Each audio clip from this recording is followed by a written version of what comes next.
Bonjour à toutes et à tous et bienvenue sur cette première vidéo de 2024. Aujourd'hui, comme l'année dernière, on va commencer l'année avec le bilan des objectifs de l'année dernière et avec les objectifs pour cette année. C'est parti!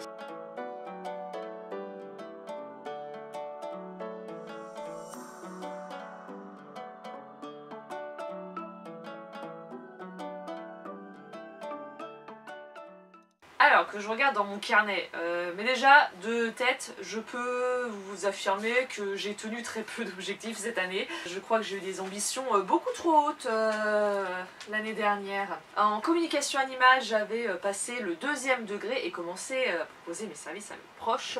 Ce qui ne s'est absolument pas fait. Je n'ai pas passé le 2e degré de ma formation en communication animale et j'ai même très peu fait de communication animale, ça ne s'est pas fait et ça ne va pas non plus être un objectif cette année. Je compte faire des communications animales s'il y a des proches qui ont besoin, mais pour l'instant je ne vais pas poursuivre plus que ça la formation. Ça sera pour quand je serai déjà un peu plus posée dans ma vie, ce qui n'arrivera peut-être jamais, mais bon, on verra. Commencer la formation et à pratiquer le magnétisme. Alors la formation magnétisme, je l'ai très vite mise de côté, j'avais trop de choses justement, j'avais juste pas le temps de me lancer dans la formation. Mais cette formation magnétisme, on en reparlera, parce que cette année, j'espère bien enfin pouvoir la faire. Tout ce qui concernait le tarot, donc je savais déjà que j'allais pas pouvoir plus pratiquer que ça. J'ai pu faire un petit peu de temps en temps, j'ai même pu faire un challenge tarot là pour le mois de décembre. C'était d'ailleurs très cool, c'était trop bien d'enfin retrouver mes cartes quotidiennement. C'est de me trouver un moment dans la journée. En fait, c'est ça qu'il faudrait que je fasse.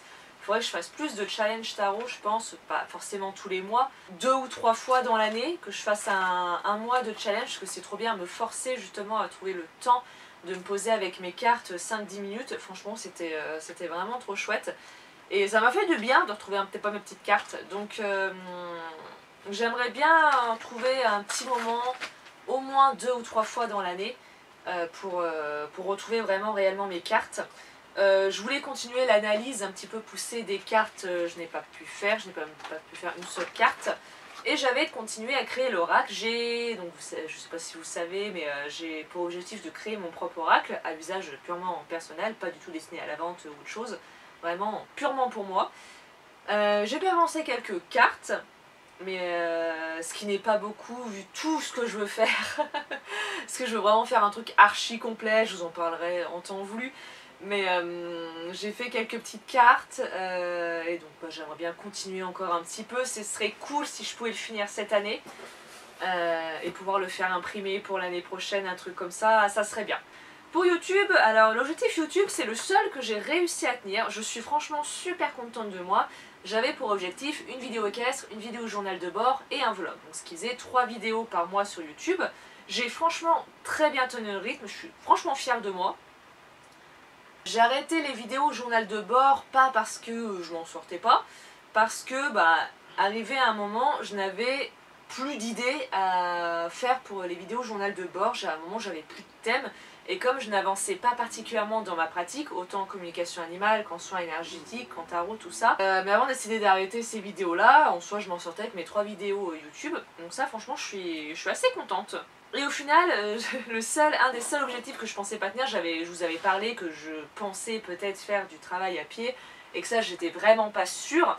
Et au final, c'est là-dedans que je me suis plus concentrée cette année. Du coup, on va en reparler. Donc, du coup, on va parler des objectifs pour cette année. Alors, comme d'hab, je vais classer en fonction de objectifs pro, objectifs perso, objectifs YouTube.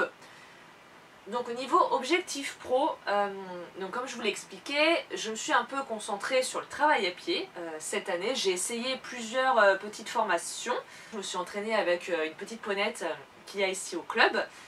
Et il y a une formation que j'ai découvert trop tard, entre autres, qui est le BFEE. Donc c'est le diplôme pour être moniteur éthologique. J'ai découvert cette formation il y a des années, mais pour moi, à mes yeux, c'était déjà trop tard, surtout vu le prix des formations. Et comme ces mini-formations de travail, enfin, ça des formations, mais en gros, ouais, c'est des sortes de cours en ligne sur internet. Ouais, il y a les vidéos qui vous proposent des exercices, tout ça. Donc ces petits cours en ligne que j'ai trouvés. Et ça m'a tellement fait du bien, en fait, si vous voulez, quand vous êtes quotidiennement avec les chevaux, quand votre passion devient votre métier. arrive à un moment où ça devient la banalité en fait. En fait voilà, c'est pas qu'on perd la passion, c'est qu'à un moment, ça devient banal. Puis on est très vite pris dans le quotidien, hop, on fait les écuries, on fait les box, des prêts à réparer. Et déjà, on a très peu de temps, au final, être avec les chevaux. Ça m'a redonné un nouvel objectif, en fait. J'ai enfin eu un objectif dans les chevaux, et je pense que c'est ce qui me manquait. Et en plus, le travail à pied, c'est toujours quelque chose qui m'a vraiment intéressé, que j'ai toujours regretté de ne pas avoir plus développé. Et là, du coup, je me suis plongée dedans et ça m'a vraiment... ça a ravivé la flamme, en fait, si vous voulez. Je n'ai pas perdu la passion, mais j'ai perdu cette fougue, en fait. Ouais, ce truc qui donne vraiment envie de... Enfin, je sais pas comment expliquer, je sais pas si vous comprenez. Mais en gros, ouais, ça a vraiment ravivé cette passion, ravivé cette flamme. Et je me suis retrouvée à nouveau à vouloir lire des livres sur les chevaux, parce que les livres...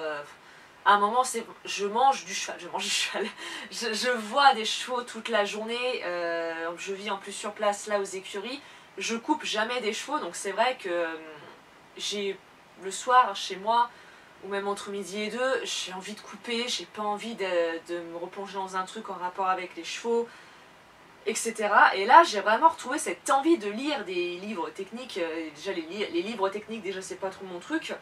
Et là, vraiment, j'avais envie de lire plein de livres sur le travail à pied, sur tout ça, de regarder des vidéos. J'ai eu l'impression de redevenir la moi de quand j'ai été cliente, en fait, en centre équestre. Je me suis vraiment replongée dans... Ouais, dans cette phase...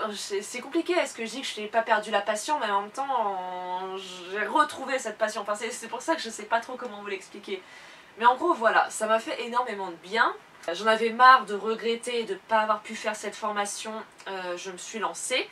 Alors, c'est pas la formation où je vais pouvoir passer le diplôme, c'est une formation préparatoire. Donc déjà, je vais passer tous mes savoirs éthologiques par le biais de cette formation.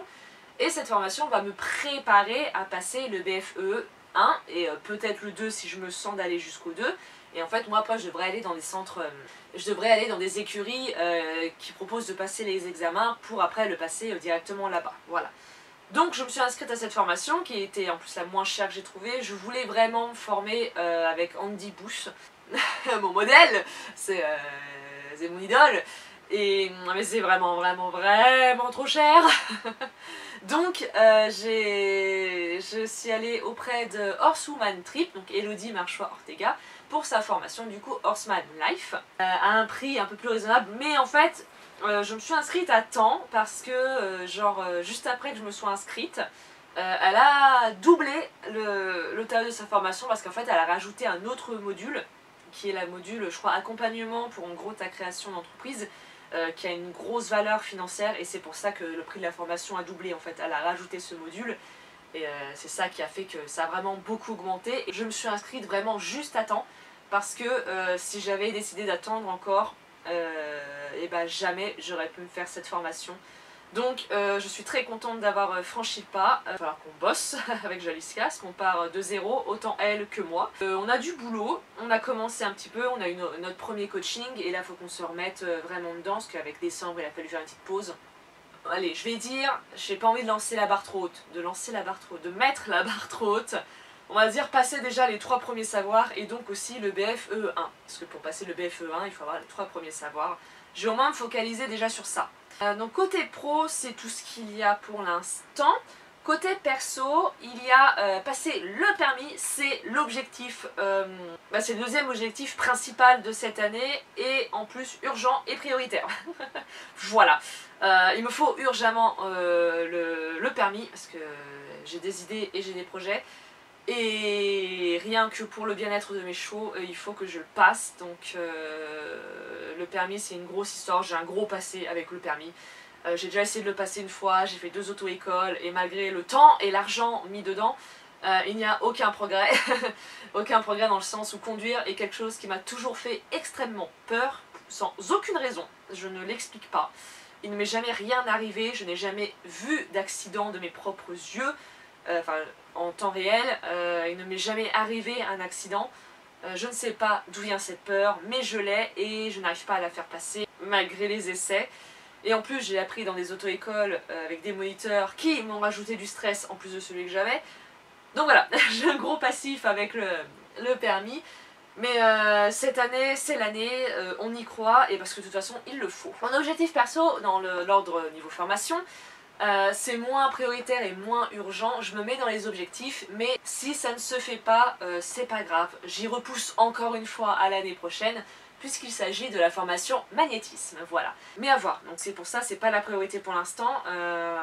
La priorité cette année, c'est vraiment le BFE1 et le permis. La formation magnétisme, si j'arrive déjà au moins à faire la formation et à pratiquer déjà moi pour m'entraîner, ça pourrait être super cool. Si j'y arrive pas, c'est pas grave, je vais simplement encore une fois repousser à l'année prochaine. Objectif YouTube. Alors YouTube, ça va être plus tranquille. Déjà, j'ai mis énormément de temps, même là pendant que je vous enregistre la vidéo, je sais pas ce qu'il en est. Déjà sûr, il y aura toujours une vidéo équestre par mois. Je vais continuer le format vlog, après je ne sais pas s'il va évoluer vers autre chose ou si ça va rester comme je faisais déjà. Je pense, là c'est vraiment juste un je pense, si ça ne se fait pas comme ça ne se fera pas comme ça, mais là c'est juste une hypothèse. Je pense déjà que ça va être des formats où juste je vais prendre un week-end dans le mois et vous filmer ce week-end. Quand je vous faisais les vlogs, bon, c'était un vlog où je résumais un petit peu tout mon mois dans le vlog. De toute façon, je vous filmais que pendant mes jours de repos, qui étaient le vendredi et le dimanche, c'est les seuls jours où je vous filmais. Donc je me dis, de toute façon, ça ne changera pas grand-chose. Donc juste vous filmer un week-end par mois, je pense que ça peut être bien. Parce que je regarde pas mal les vlogs de Amélie Mello, qui fait des vlogs vraiment dans une ambiance hyper cosy. Et j'aimerais tellement aller regarder si vous voulez mieux comprendre de quoi je parle. J'aimerais tellement faire ce genre de vlog ultra cosy, ultra doux. Mais bon, c'est impossible parce que déjà je vis dans un univers bordélique. Là, vous verriez l'état du mobil-home, là c'est une catastrophe. Donc à voir. Et elle, c'est pareil. En général, elle fait genre un week-end comme ça dans le mois. Des fois, elle fait carrément une semaine. J'aimerais bien faire des weekly vlogs, mais il faut que je sois sûre que toute la semaine, j'ai quelque chose d'intéressant qui vaille la peine d'être montré, quoi. Mais voilà, les vlogs c'est vraiment une grande réflexion. Ça, j'hésitais à faire un format, j'avais même réfléchi au nom, un format qui s'appelait Cher Journal, où je vous résumais vraiment en gros, soit en voix off avec des petites images comme ça vite fait, où je vous résumais un petit peu ce qui s'était passé dans le mois, où je vous résumais par exemple ce que j'ai lu, parce que j'aimerais bien lire, enfin il faut que je me remette à lire vraiment plus, les livres que j'ai lus, à quoi j'ai joué, quelles séries j'ai regardées, vidéos de leur travail, enfin vraiment un petit truc comme ça. Mais vu comme des fois j'ai grave la flemme de faire des voix off, je me dis c'est encore un truc, je vais tenir 2 mois et voilà quoi. Donc voilà, c'est vraiment en grosse réflexion. J'hésitais à sortir une 3e vidéo où je voulais vous résumer un peu le travail de Jaliska, parce que je me filme une fois par semaine avec elle, et je me dis ça peut être sympa de faire un petit récapitulatif à la fin de chaque mois, à voir si ça se fait ou pas. Le truc c'est que je sais pas si ça vous intéresserait, puis pareil, est-ce que j'aurai vraiment le temps chaque mois de faire ce montage, tout ça. Donc pour ça je ne sais pas, pareil, chaque mois sur Instagram je vous mets le planning des vidéos qui sont prévues. Et on n'est pas à l'abri que des fois il y a des vidéos comme ça qui apparaissent qui n'étaient pas du tout prévues. Par exemple là, j'ai pas du tout prévu de vous faire... j'avais pas prévu de vous faire une vidéo de la présentation de mes tarots et oracles en ce début 2024, ce que je voulais faire, mais vu qu'il y a eu des petits nouveaux et au contraire certains qui sont partis, ou qui sont en cours, que j'ai mis à vendre et qui sont pas encore partis, c'est des vidéos que j'aime bien vous faire en récapitulatif, donc peut-être que vous allez avoir cette vidéo qui va apparaître, donc je ne sais pas. Il y aura 2 vidéos sur de prévues, donc vidéo équestre et vlog, et soyez pas surpris s'il y a des moments, il y a une vidéo qui pop qui n'était pas du tout prévue et qui apparaît comme ça de nulle part. Et par contre je me fais, ah oui c'est ça que je voulais vous parler, je me fais un challenge cette année, c'est que je veux filmer 1 seconde par jour. Et du coup, je pense vous faire le récapitulatif. Vous postez la vidéo déjà de chaque mois sur Instagram, et à la fin de l'année, sur YouTube, vous publiez la vidéo entière des 12 mois, passés, où vous verrez vraiment ce que ça donne sur toute une année. Je pense que ça peut être sympa. Donc du coup, j'ai pas énormément d'objectifs, mais par contre, c'est des gros objectifs. L'année va être très studieuse, sincèrement. Mais voilà, là autant ce que je disais à Julie, mon mantra de 2023 ça a été no regrets, Là, cette année, mon mantra, ça va être on y croit, on va y arriver. Je sais pas ce qu'elle va donner cette année, sincèrement. Mais ouais, c'est une année qui va être plein de surprises, je pense. Allez, bien sur ce, je vous dis à bientôt pour la prochaine vidéo.